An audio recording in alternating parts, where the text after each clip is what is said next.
filmed about 48 minutes on my camera of Joe's seminar there, and then there was 12, 15 people. Yeah. And so we talked about the Shad Spawn and all that kind of stuff, or he did, and it was real interesting. Joe done a great job. So we're going to show a lot of that tonight and give you some insight on the what you're looking for this time of year. And he was real informative. Done a great job. He done a real good job on the show there, what we were talking about and that kind of thing. So we're going to look forward to that. But before we get into that, got a picture I want to bring up here. Chandler will get it for us here in just a second. Let's see. There we go. There's another. Them was caught Saturday on Norse, and them boys has got that's Tyler and Eric. Irwin's there. They're out there. They got 5 nice fish. I mean, they're some dandies, and they're catching them on a spinnerbait. So they done real good. Congratulations, guys. That's some nice fish you've got there, and they're all largemouth, I think. No, I think you said one smallmouth and 4 largemouth. Yeah. So. And I think that's a Kentucky over here on the right-hand side, looking at this TV. It sure looks like one, don't it? It sure does. Yeah, fat as a butterball. But anyway, congratulations to those guys there. They had a good trip there last Saturday, and I said, send me the picture. And I knew they had a picture, and I said, send me the picture. And he said, okay. So they did. But Charlie, there you go. I don't know. I guess call me and let me know if they tasted good, would you, Charlie? I know them boys didn't let him eat them. I guarantee you. They may have thrown them back. They did. I guarantee you. Charlie'd be like me. We'd say, put the knife to them boys. No, but no, that didn't happen. So anyway, glad we got to show that picture there. Another good 5-fish limit right there off of North Lake. And they, like I said, they're throwing spinner baits in those treetops.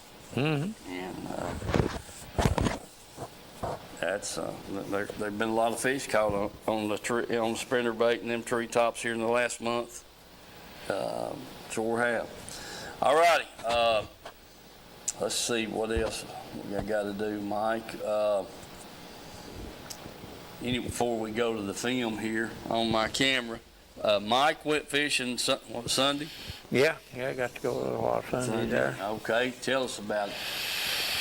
Well, went down to Prairie Bridge there, landed, we call it, and put in down there and checked the ramp out.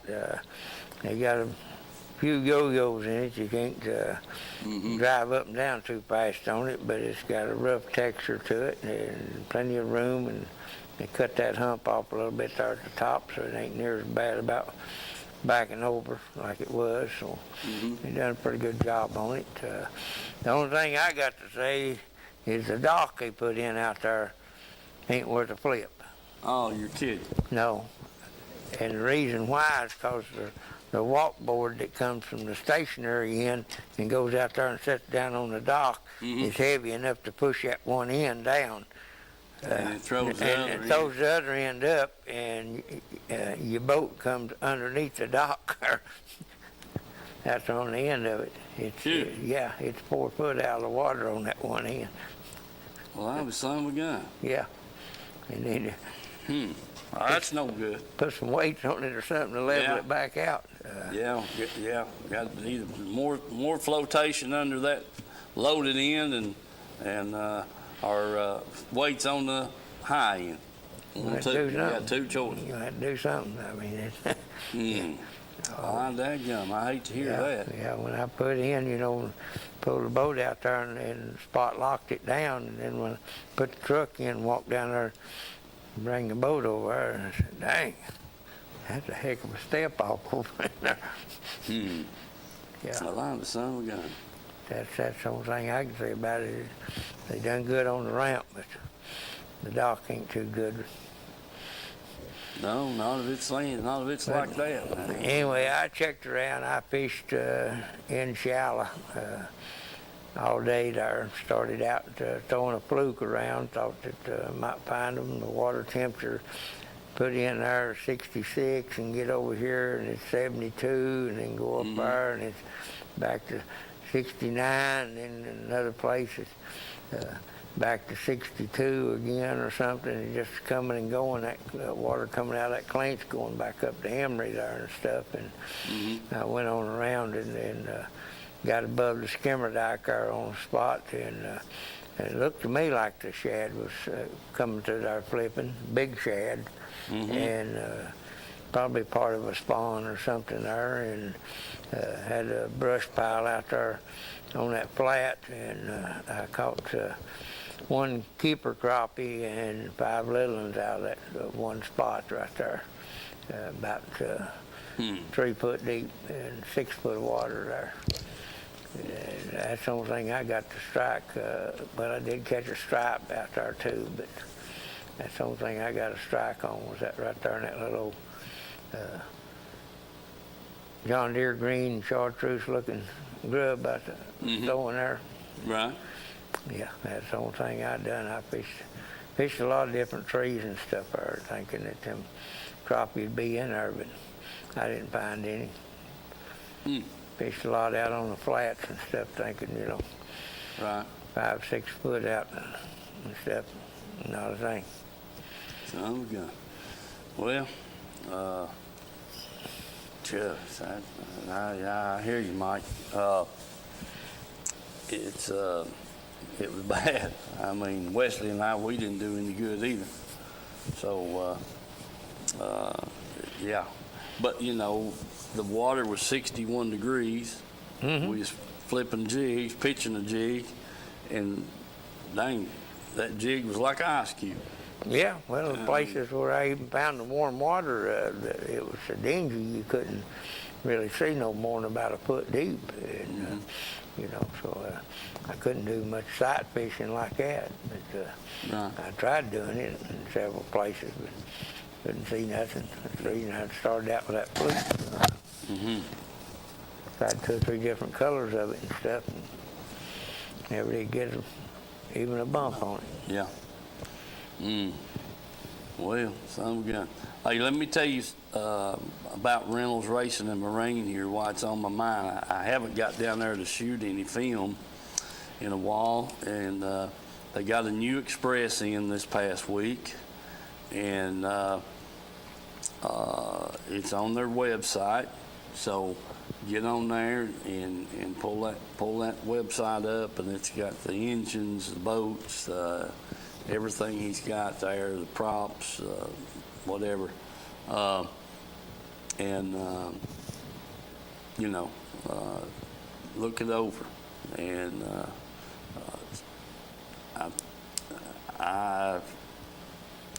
I think the Express he's got is a real nice boat. I think it's a 20-footer.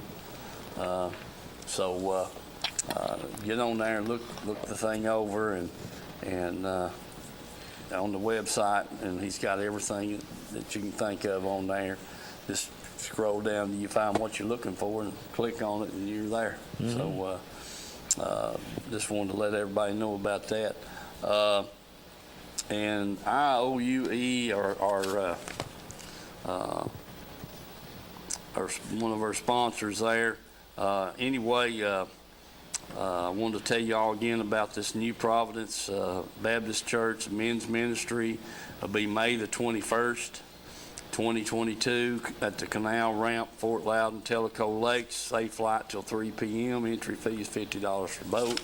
And they raise this money for missions and those guys over there do a heck of a job, and the youth's we'll be preparing sausage biscuits in the morning and hamburgers and hot dogs in the afternoon the day of the tournament for a donation. All money raised will support their mission projections.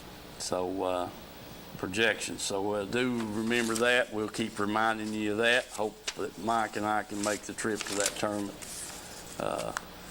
also. So anyway, do remember that. Fishing for missions at New Providence Baptist Church. The tournament's out of the canal. So there in Loudon, Mike, that's that canal ramp gets a lot of business. It does. I mean, a lot of business. So it's a good. They got what, 2 double ramps, and then a single ramp. Yeah, and you go around the corner going up Tellico, there's another ramp there. Yeah. You come back over to the city park over there, and there's 2 more ramps over there. Yeah. A lot of good boat ramps and stuff to put your boat in on and that kind of thing. They do a good job. All right, here's what we're going to do. We're going to go to Chandler, get Chandler to put the seminar on that we just left a little while ago and get started on that, and you hopefully it'll work out great. I was probably 12, 15 feet away, so you may have to turn the volume up a little bit on your TV, but we're going to go to that film.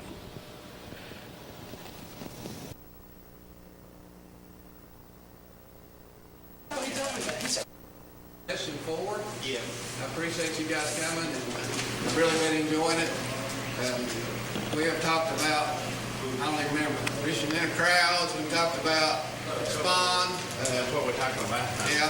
Well, tonight, we're going to go into the shad spawn, which is something that's happening now, and it's going to be happening pretty much for the next month, off and on. And then we'll talk a little bit about right after that, when that ends, and we go into early summer fishing. But spend most of the time on the shad spawn. So to keep a tradition, we're going to have a little bit of trivia. You going to win again? All right. You can win, but you only get to win one tonight. He's been dominating our trivia. All right. What are the 2 main species of shad that we have in our lakes right here close by? Anybody else? Yes. All right, go for it. Redfin, I'm pretty sure. Redfin? And Yes. Anybody else got a guess? We got lots of minnows in the lake, and then we got some stuff coming in like alewives and stuff, but there's 2 main ones. Yes, sir. That's it. That's I it. was gonna say about That's you. I said, I think a bullfight, but I've seen it. I'm going to split the prize. You get to pick one bait out of there, and I'm going to let him pick one. I don't know what's in there. There you go. There you go, swim bait.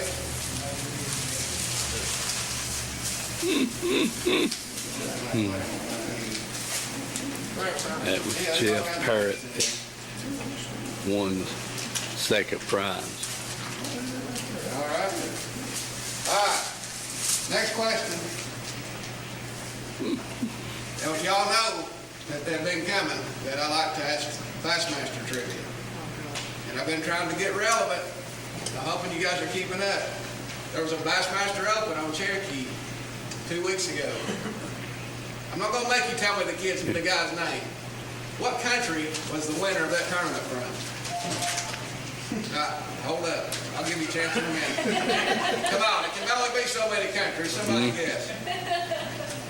Paint? Huh? Could have been that guy from Australia. I think he was on pretty long. He was. It wasn't him. Anybody know? Yeah. China, no. Canada. Canada. You gonna let him win them all? Yeah. I didn't even know. I just didn't. Get 2 this time. All right. I guess if y'all didn't know that one, you probably don't know the next one because it's another country question. But let's have it anyway. Right after that, there was an open on the James River, and another guy that's not a foreigner won that one. What country was he from? I'll give Japan? you a hint. Where are all the hot pros coming from nowadays? Japan? Japan? China, Japan, that's what. You get two this time. Kenta Kimura is his name. See? He got sits there on the lot. Yeah, he is, oh, you're talking about top E2, I think. But this guy, he is an elite pro, but he's also leading the points in the Open for the year. Let's get that right there. And anyway, the other guy from Canada, his name is Cooper Gallant. And yet, if y'all want to see some cool stuff, go on YouTube and watch his stuff. He grew up there close to Lake Ontario, and if you like to watch northern smallmouth fishing, he's got some really cool stuff. I never met him, but he got some really cool stuff, and he's also doing a series about his bid to make the Bassmaster Elite. So he's filming a show. He's fishing all 9 Opens this year, and he's filming each one of them. So it's really a good watch. But all right, so we'll go ahead and get started. A few more seats if anybody needs one. You good? All right. Get here close. I'm not asking questions. So we learned from the trivia that we've got a couple of main species of shad that we have here, threadfin and gizzard. We've had some introductions. We've got some alewives surrounding some of our lakes now. The river herring or hickory shad are out there. Those are the ones they call Tennessee tarpon. They get pretty big, and some fish eat them sometimes, but we're going to be talking about the other species mostly. If you want to catch a big catfish or a rockfish, you'll get you a hickory shad, you'll catch one. But so when do they spawn? I did a little research because I always kind of started looking for it on the May moon. Well, I fished a tournament on Watts Bar last Saturday, and I rolled up to my first spot. As I was idling in, I looked over at the gate and I said, I think I saw some shad spawning. And anyway, we pulled in there and they were doing it, and I think it was gizzard shad, and we caught our biggest fish of the day off of it. So there's some discrepancies in timing. I always started looking for it on either the new moon or the full moon of May.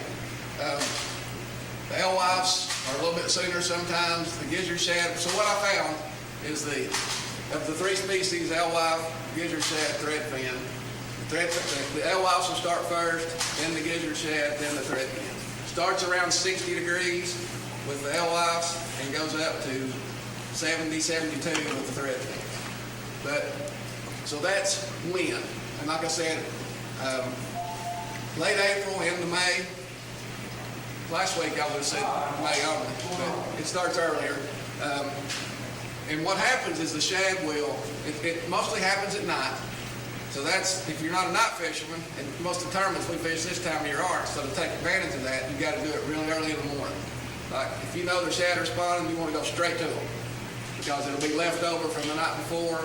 The fish have had all night to key in on them, and they're there with them.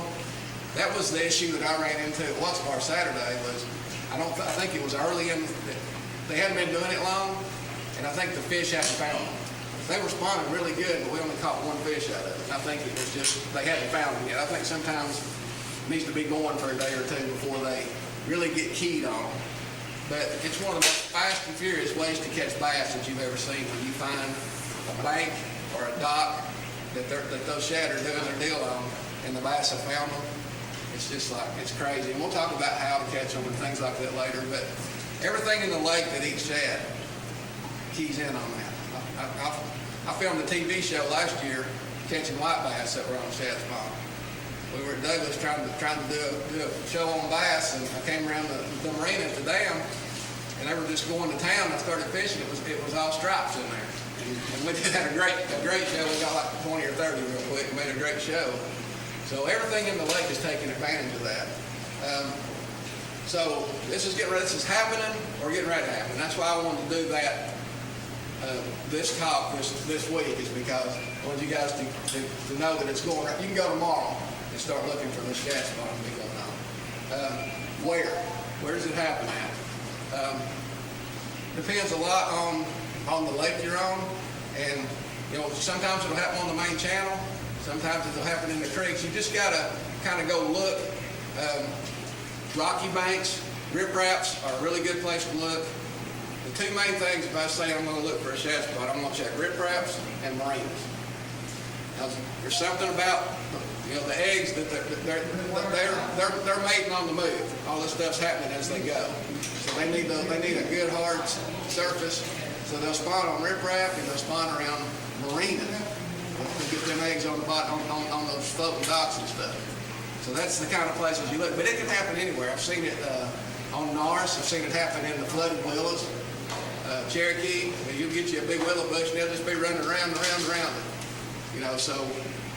So that's the kind of places.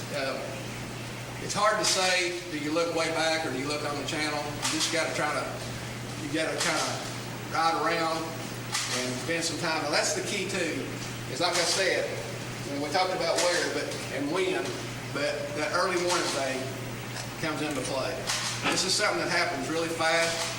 I was talking to Josh today. He's up at South Holston practicing for a tournament, my son, and we were talking about how I think people get a little overexcited about having to get there early. It seems like it doesn't go away as fast as a lot of times. They've been there eating all night. They're not going to go far. They may not be up on the bank slashing and cutting, but if you know where some shad are spawning, it's still not a bad place to be fishing at 10 o'clock in the morning. So I just hear so many times when you hear the pros talking, you hear anybody talking about shad spawn, and talking about how you got to, if you're not there in the first 30 minutes of light, it doesn't do you any good. And that is when it's the best. But it's not something that I can't get to the lake till 8 o'clock. I won't catch you on the shad spawn. Well, you can if you can figure out what was going on now. Okay, so now I'm flying through this, but I'm gonna slow down when we get to baits and stuff. So how do you find them? And that's the key. Is these lakes are huge. I've already told you that I can't give you any hints ahead of time about whether they're going to be in the back of the creek or on the main channel or in the middle. That's just, so how do you find them? The easiest thing to do is get your boat on a plane and take off running and look for birds. Look for great blue herons, look for seagulls, look for those, my favorite is those white egrets. The great common American egret. That's a cool story. So I learned this when I was in wildlife school at UT. Those big, they look just like the herons, but they're white. Y'all know what bird I'm talking about? They were first called, the scientists called them the common egret. So that went along for several years. And then they thought, that bird's awful pretty to be called the common egret. So whoever gets to make a call like that, they changed it to the great egret. It was the great egret for a while. And then somebody said, I think it'd be even better if it was named the American egret, so they changed it again. So I always call it the Great Common American Egret. But anyway, I've learned over the years that sometimes the great blue herons will lie to you, but the egrets never do. If you see those white, now this goes year round, even in the fall when you're looking for bait. If you see those white birds, you need to go check it out. And it's really cool because they stand out really good. So if I'm looking for a shad spawn, I'm not on my trolling motor. I'm on my big motor, and I'm about half throttle, and I'm just running up the lake, looking for birds. When it really gets to going on, if they're against a riprap or a bluffball or a dog, if you get close enough to even moving, you can see it. Those shad will be in there, and they're just, they're rolling all over each other. They're breaking the surface, and it's just so many of them, and sometimes it's hard to miss. When you stop your boat, you can actually hear it. And if anybody's ever been around it at night, it sounds really cool at night. Out there in the dark and everything's really quiet, you can hear it all the way almost across the lake. But so use your big motor, run around. Now this is right at daylight. That's when it's the most active. And just take off and cover some water, and look for those signs. Look for the rippling of the water. Look for the birds, and then you've hit the jackpot if you go along and you start seeing big blow-ups in there. And that's what happens is, they'll get in there where those shad are on the bank. Usually they have to herd those shad to the bank other times of the year to get them in. This time the shad went there on their own, and they're completely focused on spawn. So they're not. I don't know how smart a shad is. I don't know if they're looking around for a bass. They probably don't know what a bass is, but they're really easy for the bass to get right there. It's the same concept of, if y'all ever fish, like last year we had the cicadas. Y'all remember, did y'all get to fish the cicada bite last year? You know, that's something that only happens, whatever, 7 years or so. All of a sudden, everything in the wild. I've seen squirrels eat them. I've seen ducks eat them. I've ate a couple myself. They're not bad. But when that happens, everything that lives in the wild, raccoons, everything eats those things. And the same thing happens with that shad spawn. Everything that lives in that lake, when it's going on, are going to be where that's going on. It doesn't matter if you're after crappie, you're after stripes, you're after bass, rockfish. Everything in that lake, all of a sudden, focuses to the bank. And it's really cool, too. This is the other part I like about it, is how God designed things. Because those bass just went to the bank and spawned. And we talked about that last time. You know, they're in there shallow. They've been not focusing on eating for however long, a week or two. You know, they've been spawning. So they're all beat up, and they are skinny. Any of y'all ever fished a tournament right after the spawn? It's so hard to keep your fish alive. It's harder in May than it is in August to keep fish alive because they're just so beat up. So all of a sudden, like I said, it's just something that the way God designed it. Those fish come off the beds, and all of a sudden I look up and here's all these shad swimming straight to them. So they just, you know, they just start eating. Hey, come on in, you know. And you notice by the end of May, early June, when you get down here to early summer, if you'll think back, when you catch those fish out there schooled up deep, they're always fat. They're always fat, they're healthy, they look good, their sores are healed up, and that's because they ran into that shad spawn right after they got that spawn. And another thing we're not even going to touch on today is that right after the shad get done, the bluegill starts spawning. And so there's all kinds of opportunity for these bass to get their calories that they need and build their bodies back up because they get so wiped out during the spawn.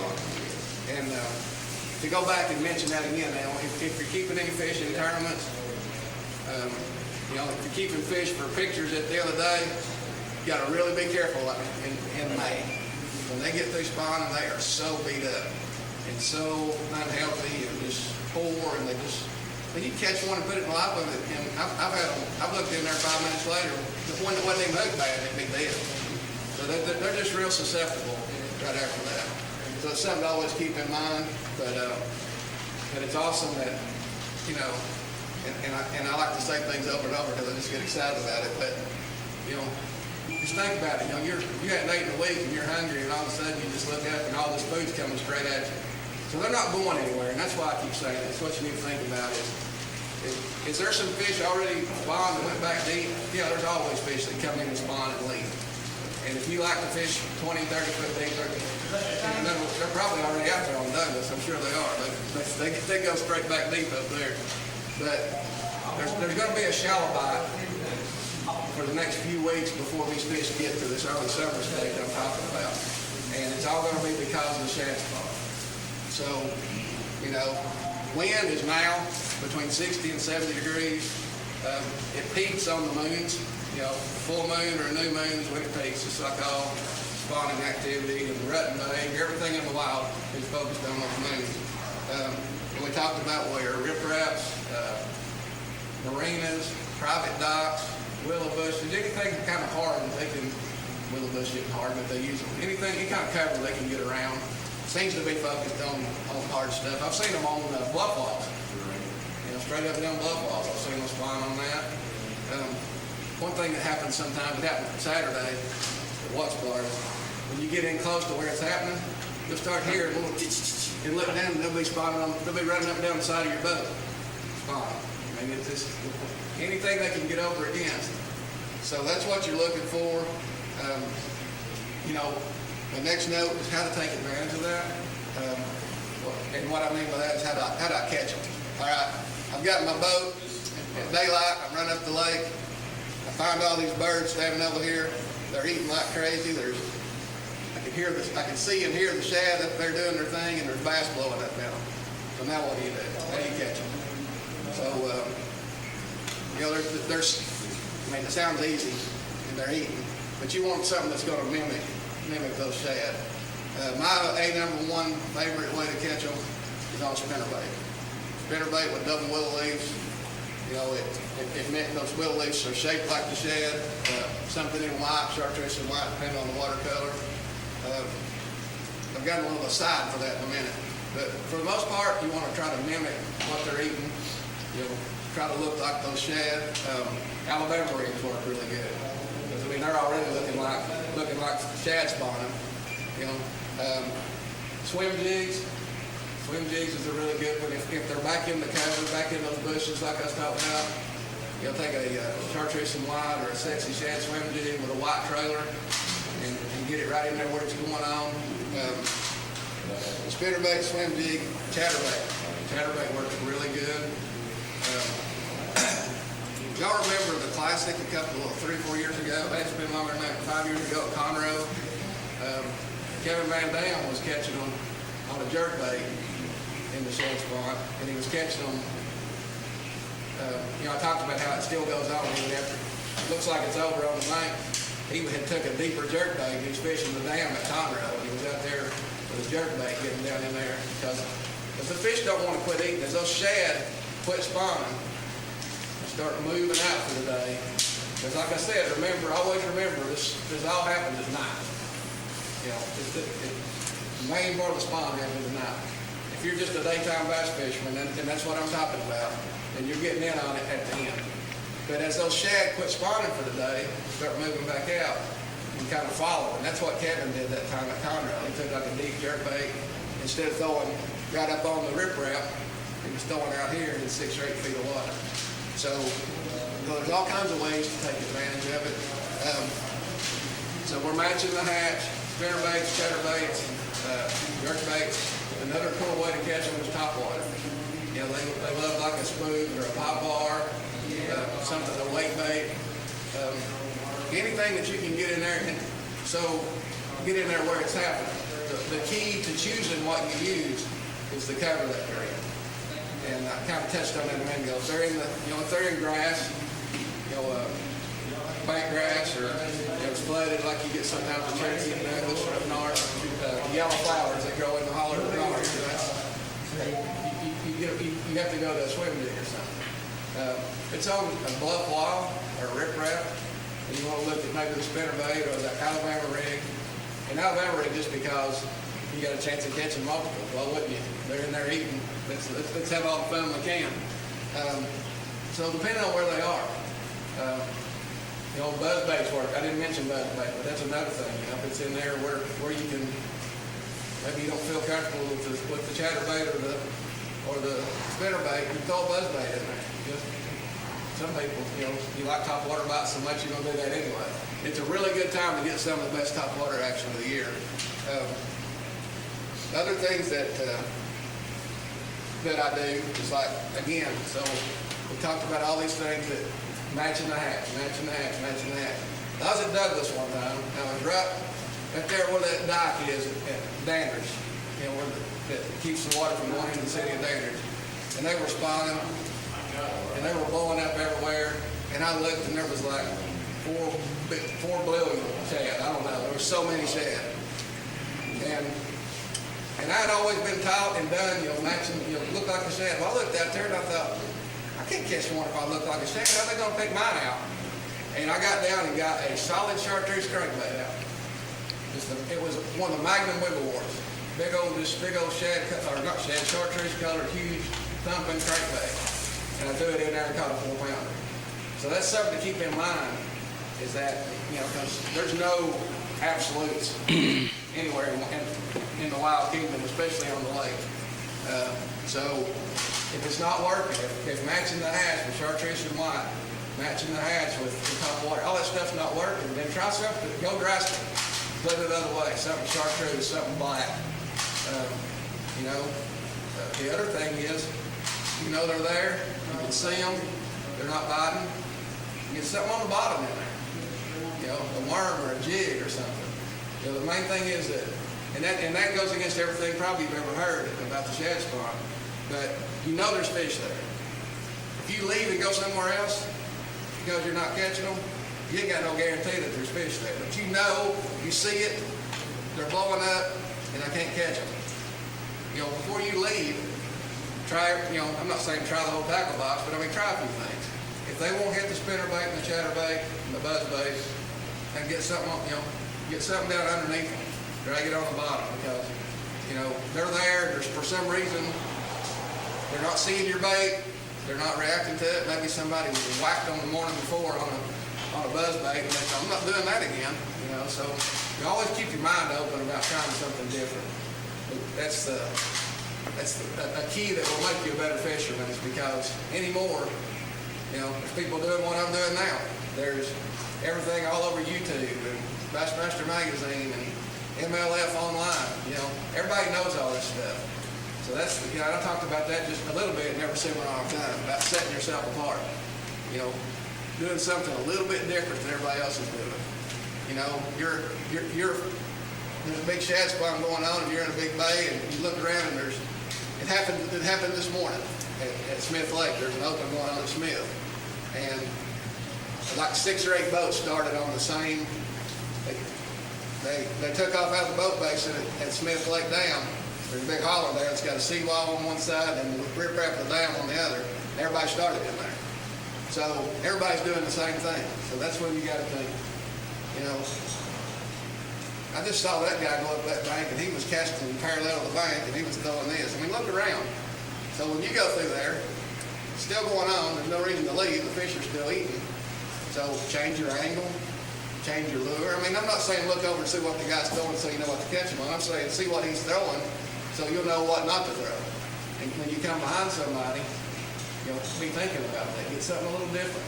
So always keep your head on a swivel. It pays in any sport. Football, ice hockey, and fishing. But look around, know what's going on. And that way, when it's your turn to go through that stretch, and we're fishing, and I talked about this already at lunch, but we're fishing in crowds more and more. I guess it's a good thing for our sport. There's more people getting into it, but we're fishing in crowds more and more. And we've got, there's tons of people out there fishing bass tournaments. There's tons of people that just fishing because it's fishing for fun, recreational fishing. They don't care a thing in the world about tournaments, but they're out there, and they got the same route that we do to the same places. And then you got the guys in the kayaks, and that's huge now. And if you notice that if you used to fish in creeks, certain creeks you used to fish in the spring, and you go in there now, there's a bunch of kayakers. It's easy for them to, if there's an access, their kayakers are there. And like I said, again, they got just as much right as we do to be there, but we've got to factor all that into to our thinking and how we approach fishing. Everything that you do now has to be based on what happened before I got here. And you don't want to think like that. You want to think, that I'm out here. If you don't change your thinking just a little bit and start thinking, what's the word? Not defensively, but kind of like that. You gotta play what you're doing off what the other guys are doing in order to set yourself apart. There's a tournament going on at South Holston this weekend. Everybody that knows anything about smallmouth fishing at South Holston knows when they're spawning, they're hitting a little green worm. So there's going to be 200 people in that tournament Saturday, and probably 150 of them are going to go out slinging a little green worm. And if you get it around one on the bed, they eat it. But so most people know that are in that tournament. The lake's really small. And before my boys left to go up there to fish that BFL this weekend, I told both of them, I said, you got to find a way to set yourself apart. You got to think and figure out, find something that's offshore hidden. There's not much of that anymore either with electronics, but you got to find some way to set yourself apart from the crowd, whether you're fishing a shad spawn or you're South Holston throwing a little green worm, or you're wherever. You're at Gunnersville throwing a frog in the grass. You ever been to Gunnersville in October or Chickamauga? Everybody's dragging a frog over the grass mat. So how do you set yourself apart? It's not always a lure choice. A lot of times it's something different, a different spot. So, and I'm getting off of the shad spawn, y'all need to know this. So, last Saturday at Watts Bar, I was fishing a tournament, Morristown Marine. We came in third, had like 7, almost won it, just a few ounces. But, so, we started on that shad spawn, caught 1 4.5 pounder. Well, then the rest of our plan, I got mini pearl, I got a tank sticking there. The rest of our plan was to fish spawning areas We weren't seeing many, we were seeing a few, but most of them were just blind fishing in spawn there, going to the bank and dragging back through where we thought they were spawning. Well, by the time we got done with our shad spawn, I'm wanting to fish the middle of the lake. That's where I thought it was the best, but that's where the tournament went out of. So we started running in these creeks, there was boats absolutely everywhere. So, and they were on the banks with the docks, the banks with the lay down trees, the ones when you drive in there and you look over and say, yeah, there's one right there. Boats all over. The guy I seen was probably the 10th guy to go down the bank. So I started looking for stuff that didn't look as good. Didn't have as many trees. Didn't have, this nasty looking place. But instead of going back in a creek, I got on a flat on the channel. It was like 300 yards out to where the channel dropped off. And I was just in a kind of wide spot in the lake. And letting the creek there, that the fish that live at, they don't all spawn in the creek. So I was on an old nasty looking bank. It was like that deep over off of the main channel, and was able to catch some fish because I wasn't fishing behind them. So that's the kind of stuff that you got to get in your head. It's just the way it is now, and it's fun. It gives you another angle to try to figure out. But so have to take advantage. So that's kind of where we're at now. We talked about all the different ways, all the lures, the looking around. And then looking for the not so obvious stuff. If everybody else is fishing a shad spawn and, if you look around and it's mostly going on in the channel, well, go look in some creeks and see if you can find your own shad spawn. That's the kind of stuff I'm thinking about. But, again, the most important key to all this is finding them. And that's the hardest thing to do. I'm telling y'all now, to go do this, to get in your boat and just ride up the lake looking for them, it's so hard because you get to the lake, what do you want to do? You want to start fishing. It's what you went for, to fish. But, and it'll change. Sometimes they'll spawn in the same place for a day or two, but it could change overnight. They could be spawning on this marina one day, and the next day you go back and it's over. They left, but a mile down the lake, they're on a riprap down there. So it's just like scouting for deer hunting or whatever else that you do, They always told me not to carry my deer stand with me when I was scouting for deer, because you'll put it up on the first good sign you find instead of keeping looking. So it's the same kind of mentality, is get on your big motor, take off down the lake, and look for those things. Look for the birds, look for those signs that show you it's happening. And it's not hard to find. It's really not. When it really starts firing, and again, we're early in it now, so when you get to the May moon and the thread fins are up there, it's not hard to find. You're not going to drive by it and not see it if you're looking. The wildlife's going to show you where it's at. So that's kind of the shad spawn in a nutshell. It's one of my favorite times of year to fish. And it's just so exciting. It's usually fast action. You get to catch them on, most times on moving baits, spinnerbait, chatterbaits, swim jigs, all that stuff, and it's just, a lot of times, you're up there in the tournament, you can get on the right bank, and you'll catch your 5-fish limit in, 5 or 10 minutes. Hey folks, here at Tim's Tires, there's the times that they're open. The day, that's 5 days a week. They're open from 8 to 12:30 on Saturdays.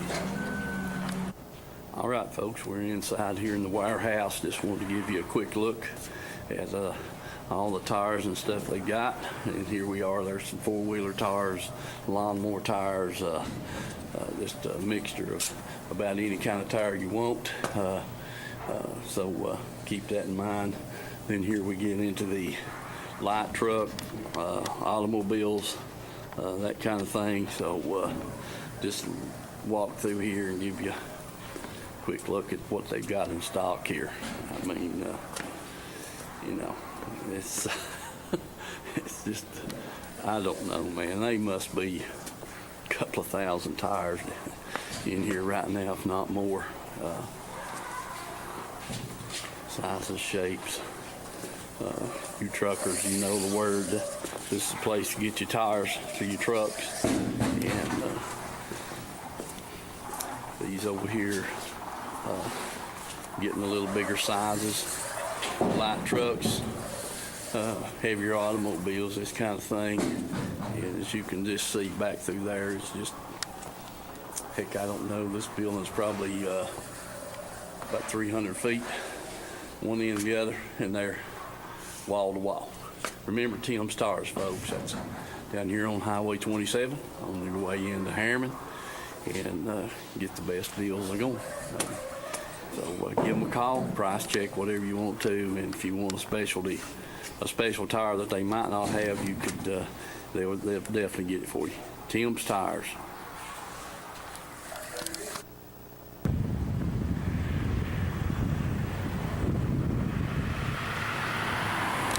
Let people know what we represent. That's what we're all about.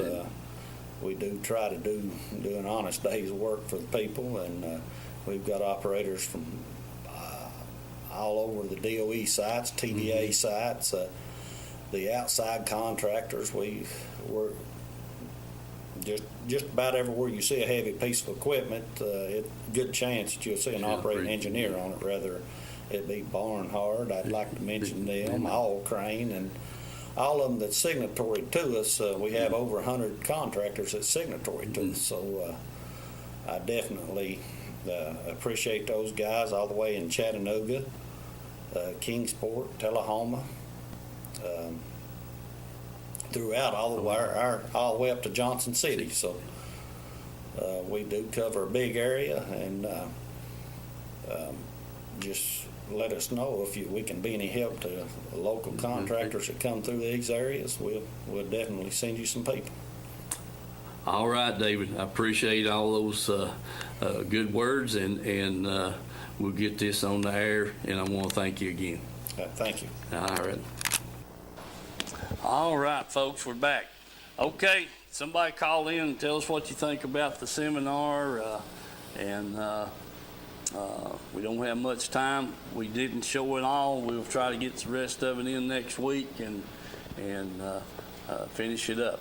So, but I hope you enjoyed it, and because we did. Pretty good format. Yes, sir. Sure was. Talking about the shad spawn and this, that, and the other, and what he's saying, some places the shad is, some of the shad's already spawned. You take a eastern bank that the sun is on in the afternoon, from midday on, that water warm up pretty good. Yeah. So that's kind of what we're looking at. When that your rainfall coming in, warm up the creeks quicker, and Yeah. you got back in the hollers, you don't get the current that you would out there on the channel, so that can change the temperature there too. Right. It's like in the crappie fishing, and I can put in out there and fish in the holler, and it's 66 degrees, and go out there on the channel, and it's 52 degrees. Yeah, that's true. And we're looking for this next full moon. We may miss the spawn because Bill was telling me some guys he knows that's caught several the last couple of weeks walleye while the moon was up full, and so I'm hoping we haven't missed it, or the best part of it anyway. We get a chance here week after next. It should be real close to being full, and we hope to go to Norris and find out something. Yeah. But what we do, or what I do, is I'll go get on the steeper banks and run around, idle around, or run over here, run over there, cut the motor off and listen. Mm-hmm. And if you're hearing them, they're there. Oh yeah. Because them bass and the walleye will be rolling around in those minnows, and if you don't hear anything, ain't nothing going on. No. So that's kind of the thing. So I'm just hoping we get an opportunity to get in on the walleye fishing and catch a few. Yes, sir. That's for sure, Mike. So let's see, talking about the seminar there that Joe had, I thought he done a wonderful job, and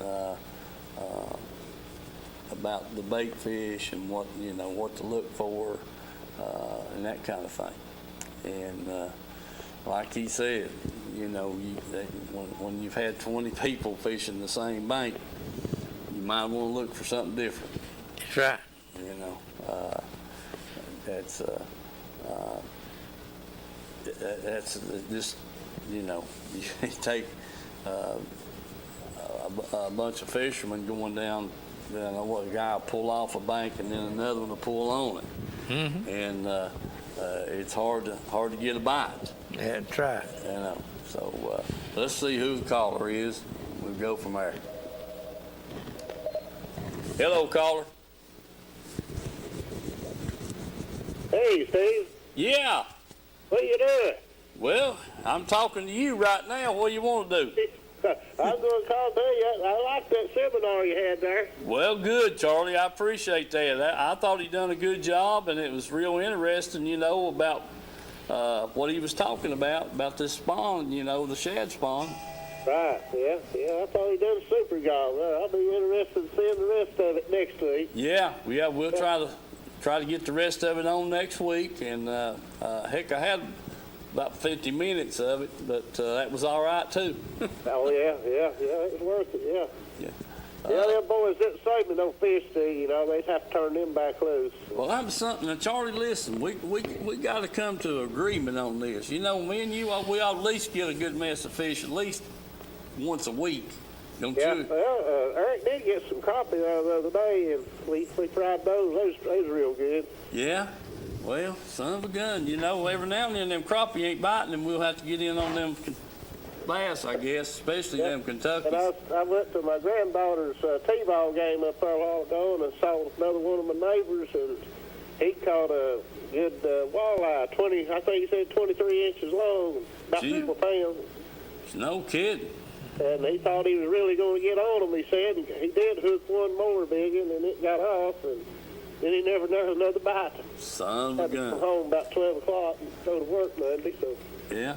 Well, maybe we can get Eric to start catching us some walleye and bringing them in, you reckon? I will try to work on it. Yeah. Tell him we got to have them. That's right. Yeah, not throw them back. I'll at you, though, and tell you I appreciated that show and everything. All right, Charlie. Good to hear from you, buddy. All right, you have a good one, then. You too, man. See you next week. All right. That boy, I tell you what, they've caught a lot of largemouth bass here in the last couple of weeks up there. Mm-hmm. I guess it started about 4 weeks ago, really. You catching them dang walleye like that and throwing them back, you ought to be arrested. Yeah, I hear you. Shoot, Laura, that's the deal. Did you tell them hello? Show wasn't loaded for a few minutes. Okay, yes, Samantha, I want to make sure that I get say hello to Harper and to Rayleigh and to Luke again, since you didn't think you heard it on the first go round, so we'll tell them that again.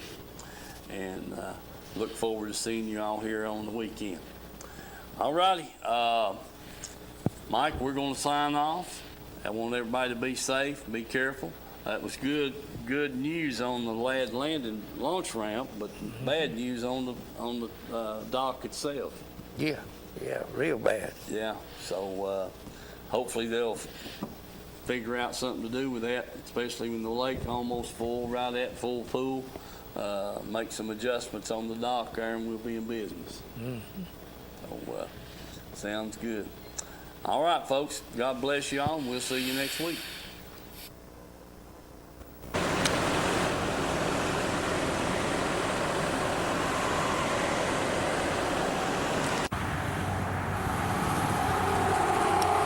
All right.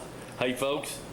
We're over here at Edgemore Outdoors and got Vance back here. They've got a new selection of, what is this called now, Vance? This is all queen tackle. Queen tackle, okay. It's all tungsten. They got tungsten weights, flipping weights. They got drop shot weights. All the jigs are all tungsten heads. There's Yeah.